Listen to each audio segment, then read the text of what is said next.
मोठं आपल्याला आपल्या जातीला करायचंय, मोठं आपल्या लेकरा बाळाला आपल्याला करायचंय. एखादा राजकीय कार्यकर्ता येऊन हट्ट धरील, मला तिकडेच गाडी न्यायची, सरकारने सहकार्य नाही केल्यावर मग तो हट्ट असतो आम्हाला तिकडेच जायचं. सरकार सहकार्य करतंय तर मग आपणही सहकार्य करायचं. दारू कुणी प्यायची नाही, दारू पिऊन गाड्या कुंकड घालू नका.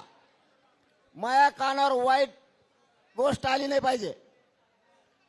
पुन्हा तो शब्द वापरतोय, माझ्या समाजाला खाली मान घालावं लागण्याचं एक पाऊल उचलायचं नाही. मराठ्यांना विजय दिल्याशिवाय आणि डोक्यावर गुलाल टाकल्याशिवाय इथून हलायचं सुद्धा नाही.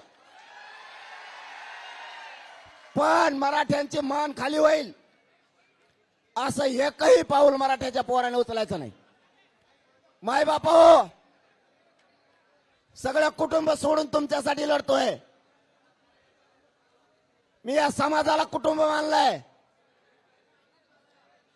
मग तुम्ही जर माझ्या कुटुंबातलेत, मी जर तुमच्या कुटुंबातलाय, माझा शब्द खाली पडू द्यायचा नाही, कारण मी तुमचा खाली पडू देत नाही.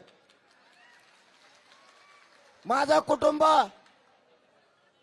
त्याची उभी राख रांगोळी झाली तरी चालल, पण या समाजाचं मला वाटोळ होऊ द्यायचं नाही.